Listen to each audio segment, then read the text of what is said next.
Assalamualaikum warahmatullahi wabarakatuh.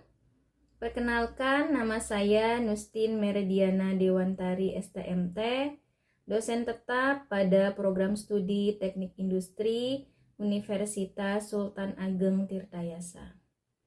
Dengan nomor induk dosen nasional 0007 08 8805 atau NUPTK 8139 67 66 66 72 30 363. Perkenankan saya menyampaikan pernyataan diri dosen dalam unjuk kerja Tridharma Perguruan Tinggi atau PDD UKT-PT pada bidang pengajaran.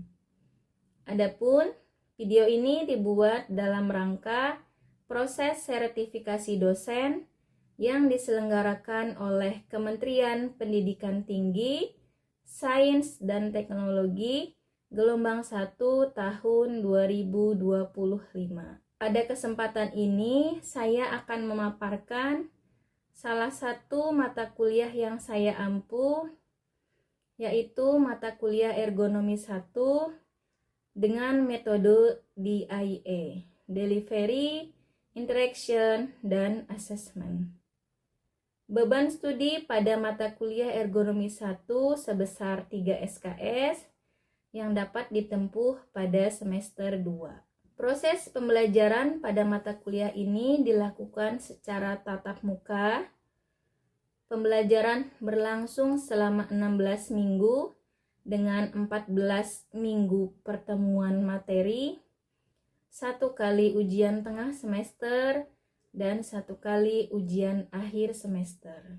Deskripsi singkat mata kuliah ergonomi 1 merupakan mata kuliah wajib program studi yang menerapkan teknik-teknik analisis dan pengukuran kerja atas dasar kriteria waktu serta keterampilan penggunaan teknik-teknik tersebut untuk perancangan sistem kerja terintegrasi. Mata kuliah ergonomi 1 dibebankan 2 capaian pembelajaran lulusan program studi, yaitu CPL 2 dan CPL 3. CPL 2 yaitu kemampuan merancang sistem terintegrasi yang memenuhi standar dan batasan, meliputi batasan teknis, non-teknis, kesehatan dan keselamatan kerja, dan keberlanjutan, serta melibatkan berbagai pemangku kepentingan. Dengan performance indikator, yaitu mampu menerapkan proses desain rekayasa dalam merancang sistem terintegrasi. CPL 3, yaitu kemampuan untuk merancang, melakukan eksperimen, dan menganalisis data hasil eksperimen sistem terintegrasi untuk pengambilan keputusan yang efektif. Dengan performance indikator, mampu menganalisis dan menafsirkan data.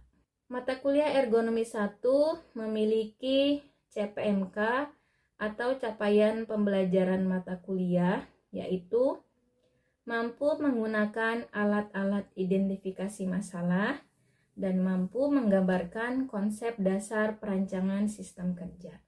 Sedangkan sub CPMK pada mata kuliah ergonomi 1 ada 4. Yang pertama, mahasiswa mampu mengidentifikasi masalah menggunakan 7 tools dan peta-peta kerja.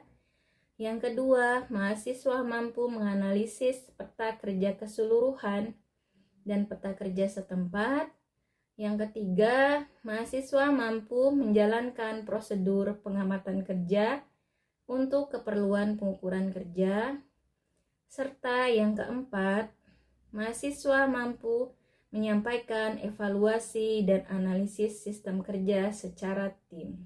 Mata pembelajaran pada mata kuliah ergonomi 1 seperti definisi atau ruang lingkup analisis perancangan sistem kerja, alat identifikasi masalah, 7 tools, 5W1H, peta-peta kerja keseluruhan seperti peta aliran proses, peta proses operasi, diagram alir, dan peta kelompok kerja.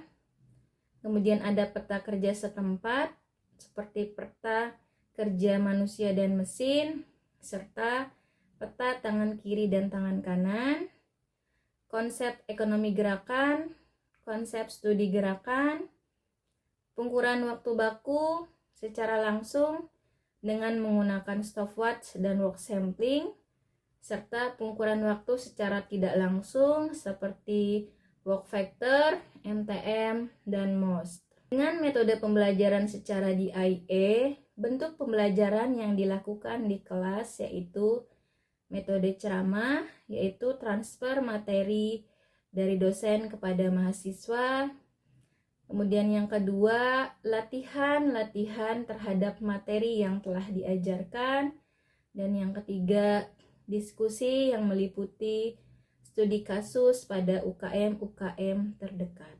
Sedangkan komponen penilaian pada mata kuliah ergonomi 1 meliputi tugas sebesar 5%, kuis sebesar 5%, aktivitas partisipatif seperti hasil proyek dan tugas kelompok sebesar 50%, ujian tengah semester 20%, dan ujian akhir semester 20%. Berikutnya, saya akan menampilkan cuplikan pembelajaran di kelas pada mata kuliah ergonomi 1. Selamat menyaksikan.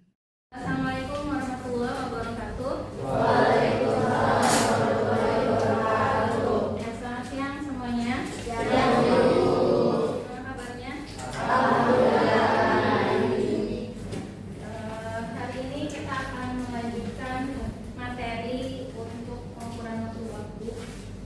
Pengukuran waktu secara langsung. Ingat ya, ada jam berhenti dengan stopwatch dan sampling. Ya, secara tidak langsung data waktu baku dan secara langsung kita juga sudah coba di laboratorium. Untuk sampling kemarin masih ingat kalau sampling perbedaannya dengan jam henti? Kalau sampling hanya ya secara acak gitu ya, mengambil waktu secara acak. Tidak setiap jam kita ada di lapangan atau di pabrik. Kalau jam henti ya bisa dari jam mulai misalnya jam 9 gitu ya, terus sampai jam 10 ada lagi, dan seterusnya. Secara tidak langsung kemarin ada MTM, terus satu lagi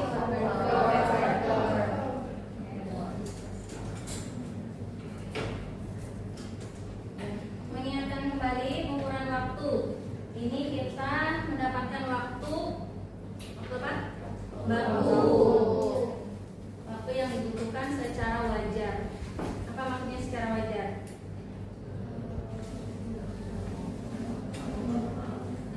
Secara normal, tidak terburu-buru, tidak juga terlalu lambat ya, atau dilambatkan ya. Kemudian seorang pekerja normal berkemampuan rata-rata, bukan yang dia sangat cepat sekali, karena dia jumlahnya bisa saja hanya beberapa gitu ya, dari 100 pekerja misalnya mungkin hanya 10 orang yang sangat cepat kerjanya ya. Jadi kita ambil yang kemampuannya rata-rata. Oke, langkah-langkahnya yang pertama kita tetapkan tujuan pengukuran. Tujuannya untuk apa kita melakukan pengukuran waktu baku itu? Karena nanti akan berpengaruh terhadap tingkat kedetalan dan keyakinan. Kalau kita ingin data itu sangat valid gitu ya, kita bisa kasih tingkat ketelitian dan tingkat keyakinan yang besar. Kemudian pendahuluan. Ini untuk melihat apakah sebuah sistem kerja yang sudah ada itu sudah bagus atau belum. Misalnya ternyata metode atau tata cara kerjanya belum dibakukan atau belum tertulis, atau misalnya lingkungan kerjanya panas gitu ya, sangat panas, sehingga itu bisa mengganggu kerja. Jadi ketika kita melakukan metode pendahuluan, ditemukan salah satu kondisi tadi, kita bisa perbaiki dulu sampai kondisi atau sistem kerjanya sangat baik, sangat nyaman bagi pekerja, baru kita melakukan pengukuran. Yang ketiga, memilih operator. Memilih operator. Jadi operator yang dipilihnya ya rata-rata, gitu ya. Kita ke ini ya, kemampuan rata-rata di sini ya jumlahnya paling tinggi ya, atau paling banyak. Rendah dan kemampuannya tinggi ya hanya beberapa saja. Setelah kita pilih, kita dapatkan, berikutnya kita latih. Kita latih. Ini bagi kondisi yang memang ya mencoba sebuah metode kerja yang baru, ya, sehingga si pekerja belum terbiasa, sehingga ya nanti di sini kalau kita lihat grafiknya ya dari waktu ke waktu gitu ya, tadinya rendah gitu, dari waktu ke waktu sekarang stabil atau rata. Seperti yang pepatah, bisa karena biasa. Setelah melatih, kita mulai pekerjaan atas. Nah, kebetulan di sini contohnya adalah pulpen. Jadi satu buah pulpen ya kita juga pernah bongkar gitu ya. Isinya ada 4 bagian ini. Jadi kita uraikan pekerjaan tersebut menjadi elemen-elemen pekerjaan. Berikutnya menyiapkan alat. Alatnya stopwatch, gitu ya. Kemudian ada lembar pengamatan, kertas gitu ya. Ada papan pengamatan, kemudian ada alat tulis untuk kita mencatat hasil pengukuran. Sudah siap semua? Kita lakukan pengukuran pendahuluan. Nah, di sini kita lakukan dulu pengukuran pendahuluan. Tahap pertama. Tadi kembali lagi kita tentukan tingkat ketelitian atau K sama tingkat keyakinan atau S. S dari apa? Bahasa Inggris ya. Apa? Severity. Dia jadi S. Kemudian di pengukuran pendahuluan ini mungkin kita langsung ke contoh ya. Di sini ada 16 kali pengukuran. Kemudian waktunya dari pengukuran yang pertama ada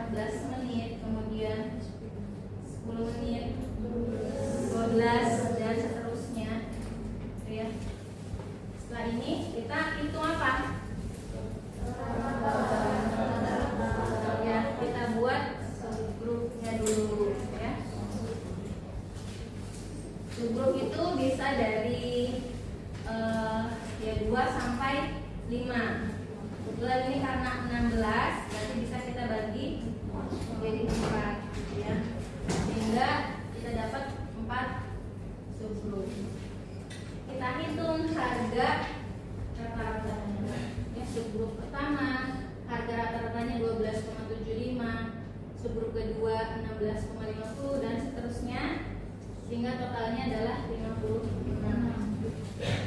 Ya. Ini rumusnya, harga rata-rata X bar sama dengan sigma XI dibagi K. Di sini adalah jumlahnya grup yang terbentuk. Setelah itu kita hitung standar deviasi. Standar deviasi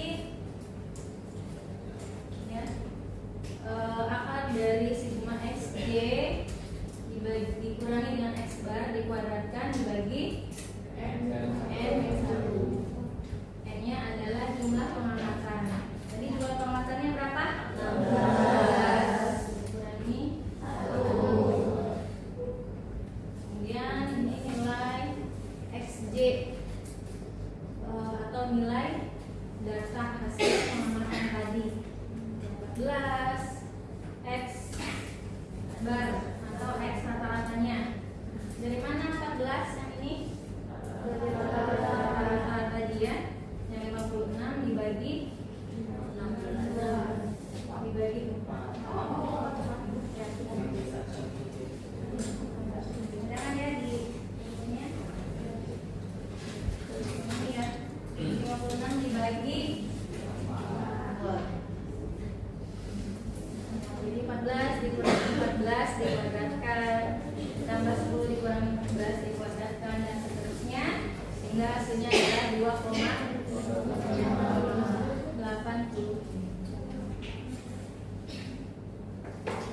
Setelah kita dapat standar deviasi, berikutnya menghitung rata-rata dari standar deviasi. Ya, di standar deviasi X rata-rata sama dengan standar deviasi dibagi dengan RN. Standar deviasinya tadi 2,85 dibagi dengan 2. Dari mana 2? Dari 4. Betul. Akar dari 4.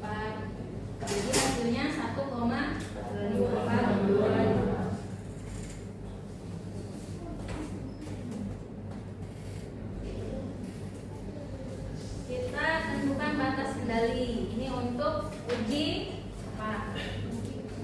Kecukupan keseragaman. BKA ini X ditambah 3 akar dari standar deviasi dari distribusi harga rata-rata. Sehingga BKA-nya atau batas kontrol atasnya kita dapat 18,275 dan BKB-nya 9,72. Jadi BKA-nya berapa? 18 ya. 18 sama 9 ya. Tadi yang untuk uji keseragaman data berarti kita butuh dari mana saja tadi urutannya. Kita buat grup, terus rata, deviasi,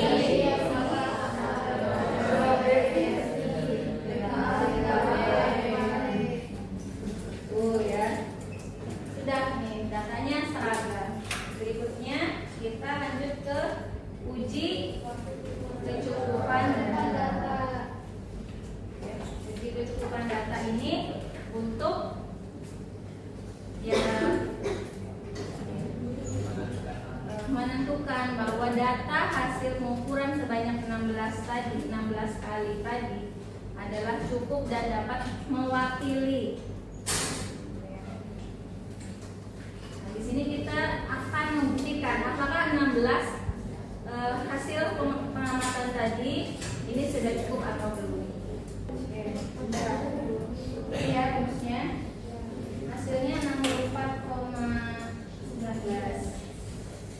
Sudah, artinya apa? Tidak cukup. Kenapa tidak cukup? Betul. N aksennya lebih besar. N-nya adalah 16.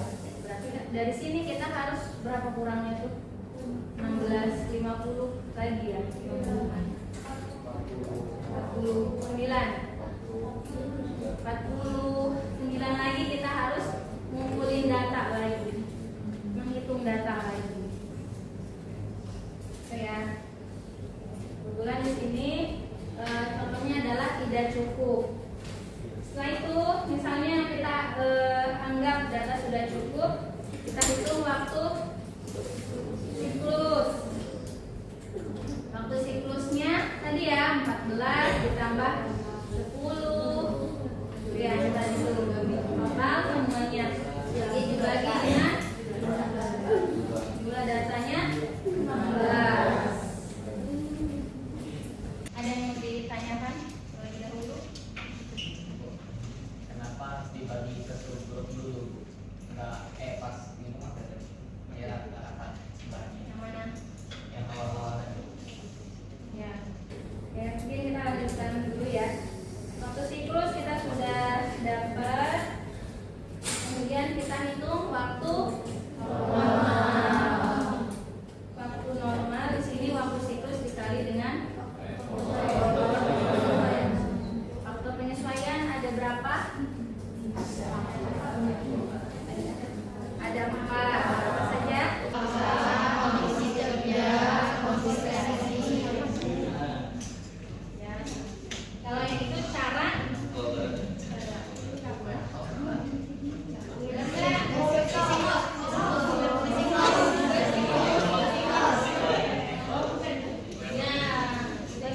punya 4 kelas.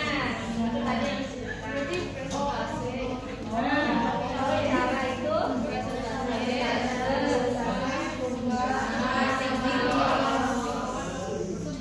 ya, jauh. Sama yang terakhir sini ya. Jadi kalau misalnya kita sudah terlatih, sudah biasa mengukur waktu, kita bisa pakai cara persentase. Jadi kita hanya melihat aja nih, oh kayaknya pekerjaannya ya tetaplah kita tadi berdasarkan dari pengalaman tadi kira-kira berapa persen penyesuaiannya. Kalau misalnya belum atau masih pemula, kita bisa pakai cara listing cost, melihat dari kelas-kelas ya, keterampilan, kita lihat keterampilannya apa, rata-rata, good atau misalnya excellent gitu ya. Nah, itu yang untuk pemula listing cost. Ini kali aja ya. Setelah waktu normal, terakhir kita hitung waktu baku. Di sini waktu normal dikali dengan 1 ditambah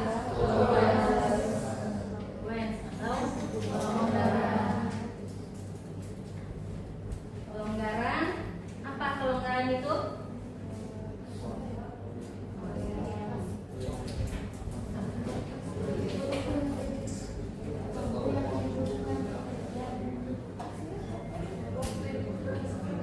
Waktu yang dibutuhkan bekerja untuk beristirahat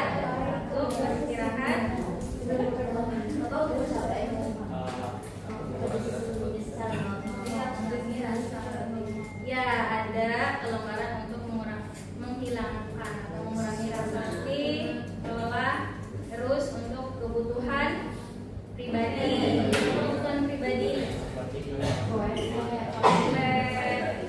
minum. Meskipun kita ada tempat botol gitu ya di kursi kita, tapi kan itu mengambil waktu gitu ya. Sama kelonggaran yang tidak dapat seperti misalnya mesin mati, dipanggil atasan, kita membuat barang reject, kemudian kita dipanggil atasan. Nah, seperti itu ya, itu kelonggaran. Kelonggaran ada ya di modul ya, itu yang dipakai tabelnya. Ya, tadi faktor penyesuaian juga ada ya di modul yang pas praktikum, jadi kita gunakan. Itu kan ada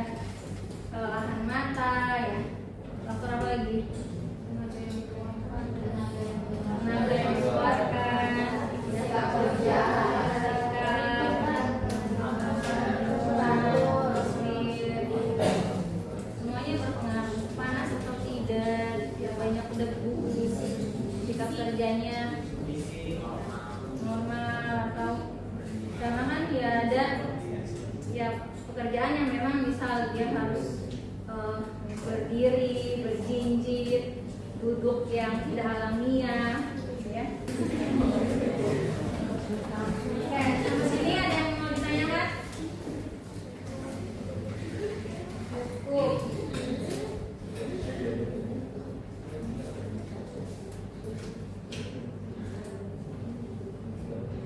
Oke. Nah, kita coba ya latihan soal. Tadi sudah sampai mana? Soalnya.